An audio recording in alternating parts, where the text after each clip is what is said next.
Asthma, தொய்வு வருத்தம், முட்டு வருத்தம் என பல பெயர்களால் நம் மத்தியில் அறியப்பட்டிருக்கும் ஆஸ்துமா நோயானது இன்று பொதுவான ஒரு சுவாச நோயாக மாறி வருகின்றது. 2007 ஆண்டு வருடாந்த சுகாதார அறிக்கையின்படி இலங்கையில் 1,00,000 மக்களில் 900 பேர் ஆஸ்துமா நோயினால் பீடிக்கப்பட்டுள்ளனர். ஆஸ்துமா பற்றிய போதிய அறிவின்மையும் தகுந்த முறையான சிகிச்சை முறைகள் பின்பற்றப்படாமையும் இறப்பு வீதம் அதிகரிக்க முக்கிய காரணங்களாகும்.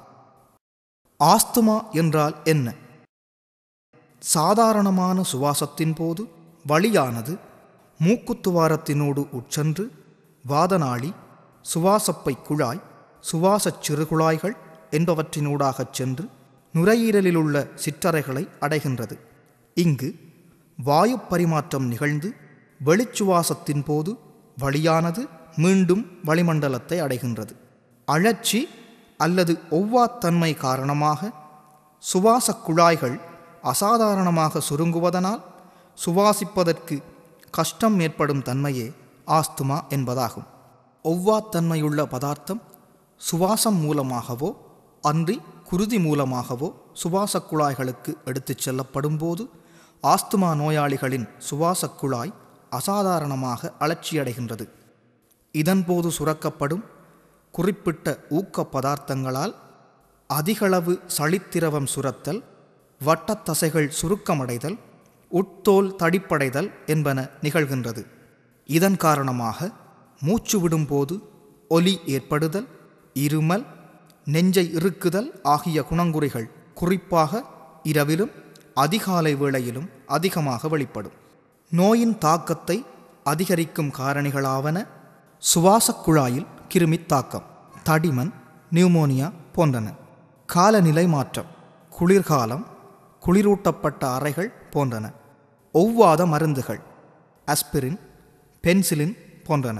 வீட்டு தூசிகள், புகை, நுளம்புத்திரி புகை, வளர்ப்பு பிராணிகளின் கோழி இறகு, பூனை உரோமம், கடுமையான மன அழுத்தம். ஆஸ்துமாவுக்கான சிகிச்சை முறைகள்: 1. மருந்து வழியில்லாத சிகிச்சை. தீவிரப்படுத்தும் காரணிகளை கண்டறிந்து தவிர்த்து கொள்ளுதல், வாழ்க்கை முறை மாற்றங்கள், மூச்சு பயிற்சி, தியானம், உடற்பயிற்சி என்பவற்றை மேற்கொள்ளல் போன்ற முறைகள் மூலமாக இது மேற்கொள்ளப்படுகின்றது. மற்றையது மருந்து வழியிலான சிகிச்சை முறை. இம்முறையில் முன்பு மருந்துகள் மாத்திரை வடிவில் வழங்கப்பட்டு வந்தது. ஆனால் தற்போது உறிஞ்சி அல்லது இன்ஹேலர் மூலமாகவே பிரதானமாக வழங்கப்படுகின்றது.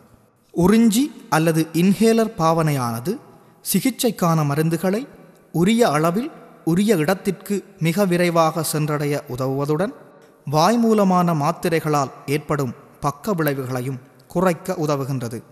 இன்ஹேலர்ஸ். ஆஸ்துமாவுக்கான சிகிச்சை முறையில் பல்வேறு தொழில்நுட்ப முறையிலான உறிஞ்சிகள் தற்போது பாவனையில் உள்ளன. அவையாவன மீட்டர்ட் டோஸ் இன்ஹேலர்ஸ் அதாவது MDI, ட்ரை பவுடர் இன்ஹேலர்ஸ் அதாவது DPI என பிரதானமாக இருவகைப்படும். DPI-இல் டபியூஹேலர், டிஸ்க்ஹேலர் எனப்படும் வகைகள் பயன்பாட்டில் உள்ளன. அத்துடன் MDI-உடன் ஸ்பேசர் மற்றும் பேபி மாஸ்க் எனப்படும் வினைத்திறனை அதிகரிக்க உதவும் கருவிகளும் பயன்பாட்டில் உள்ளன.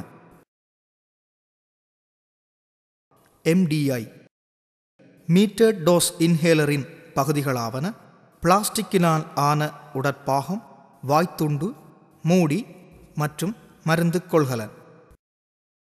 உறிஞ்சியை புதிதாக பாவிப்பதற்கு ஆரம்பிக்கும் முதற் தடவையாயின் அல்லது உறிஞ்சி தொடர்ச்சியான பாவனையில் இல்லாதிருப்பின் பரிசோதிப்பதற்காக வழியில் ஒரு தடவை அமுக்கி மருந்து வெளியேறுவதை உறுதிப்படுத்திக் கொள்ளுங்கள்.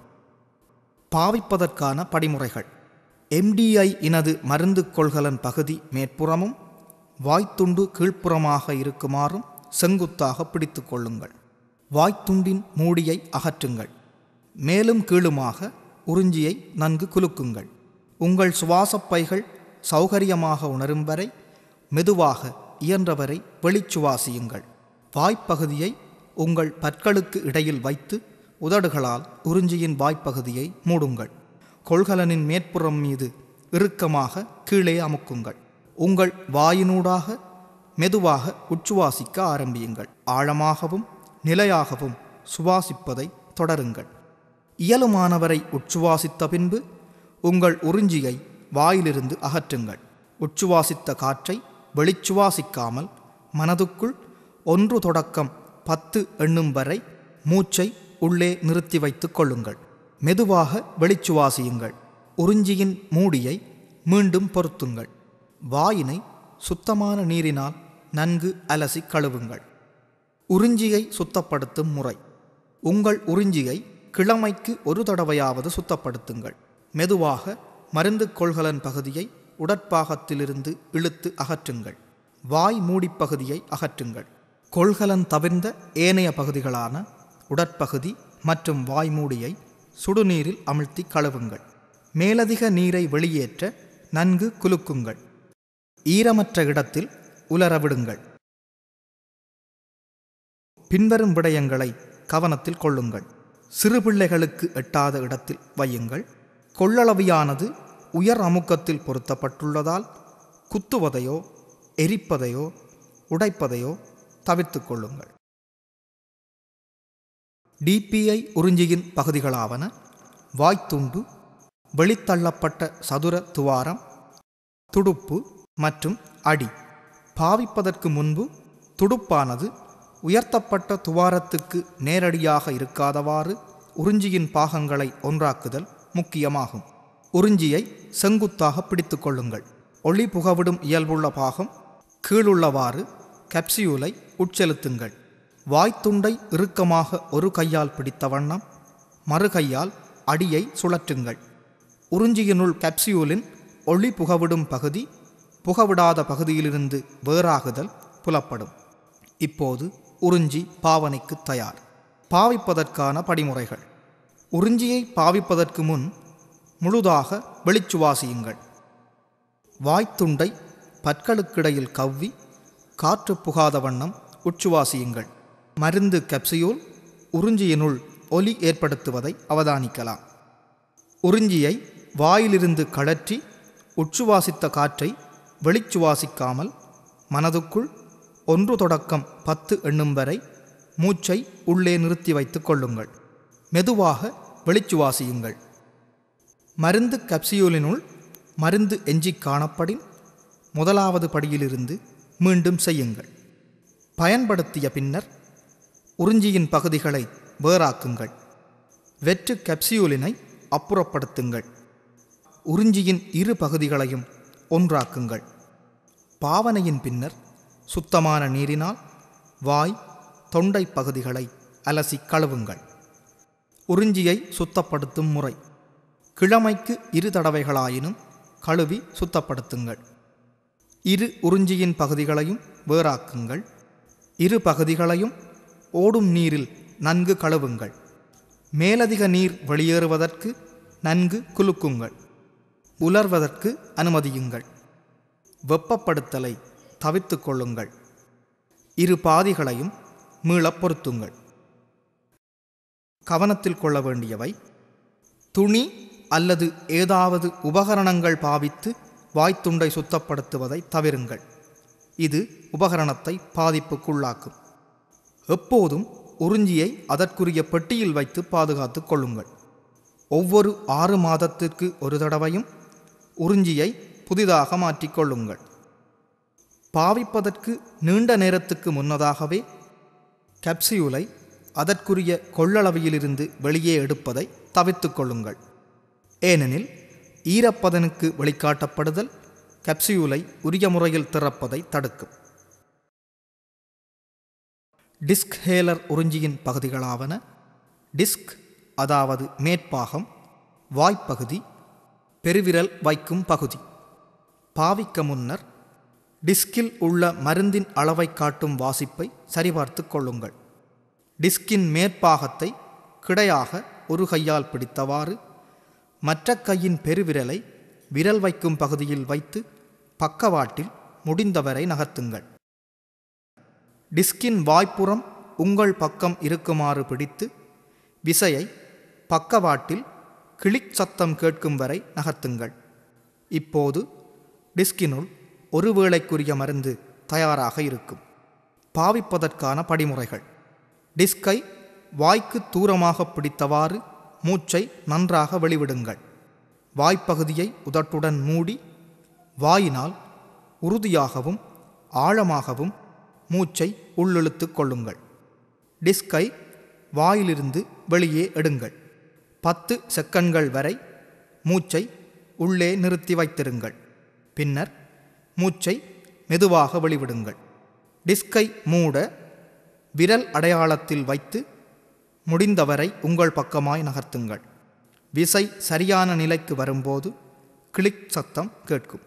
வாயினை சுத்தமான நீரினால் நன்கு அலசி கழுவுங்கள். கவனத்தில் கொள்ள வேண்டியவை: டிஸ்கை ஈரமில்லாமல் வைத்திருங்கள். சிறு பிள்ளைகள் கையாளாமல் வைத்திருத்தல் வேண்டும். டர்பியூஹேலர். டர்பியூஹேலர் ஒன்றின் பகுதிகள்: மூடி, வாய்த்துண்டு, அடிப்பாகம் அல்லது பிடி, மருந்தின் அளவை காட்டும் குறி. பாவிக்கும் படிமுறைகள்: மூடியை உறிஞ்சியிலிருந்து வேறாக்குங்கள்.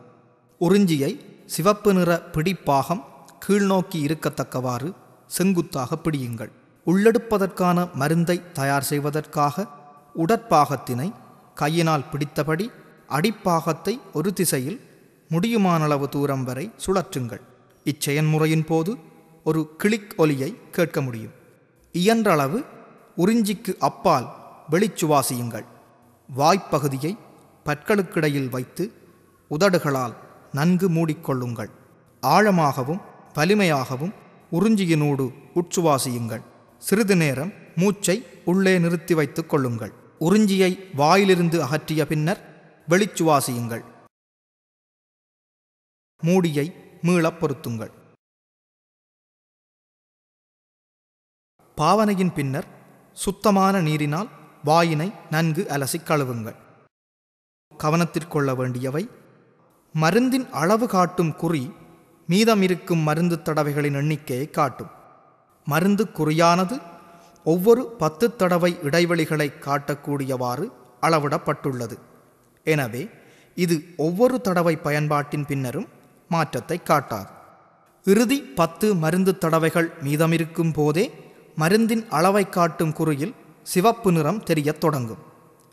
அளவீட்டு குறியில் 0 தெரியின் அது உங்கள் உறிஞ்சியை புதிதாக மாற்றுவதற்கான குறியீடாகும். அளவீட்டு குறியில் 0 காட்டப்படும் போது அடிப்பகுதி இன்னமும் உங்களால் சுழற்றக்கூடியவாறு இருக்கும். ஆனால் அது மருந்து மீதமிருப்பதற்கான அறிகுறி அல்ல. சுத்தப்படுத்துவதற்கான படிமுறைகள்: உலர்ந்த துடைக்கும் துணியால் கிழமைக்கு ஒரு தடவை வாய்த்துண்டை துடைத்து சுத்தப்படுத்துங்கள். நீரையோ அல்லது சுத்தப்படுத்தும் திரவங்களையோ வாய்த்துண்டை சுத்தப்படுத்தும் போது பாவிக்கக்கூடாது. ஸ்பேசர். ஸ்பேசர் ஒன்றின் பாகங்கள்: வாய்ப்பகுதியும் அதற்கான மூடியும், உள்ளெடுத்தலுக்கான கொள்ளளவி, பொருத்தி மற்றும் மருந்து கலன். ஸ்பேசர் என்பது உங்கள் உறிஞ்சியிலிருந்து வெளிப்படும் மருந்தை சிறிது நேரம் தன்னுள் தேக்கி வைத்திருந்து உங்கள் சுவாசத்திற்கு விடுவிக்கும் ஒரு கலனாகும். இதனால் இலகுவாக உறிஞ்சியை பாவிக்க முடியும். பாவிக்கும் படிமுறைகள்: ஸ்பேசரின் இரு பாகங்களையும் ஒன்றாக சரியான முறையில்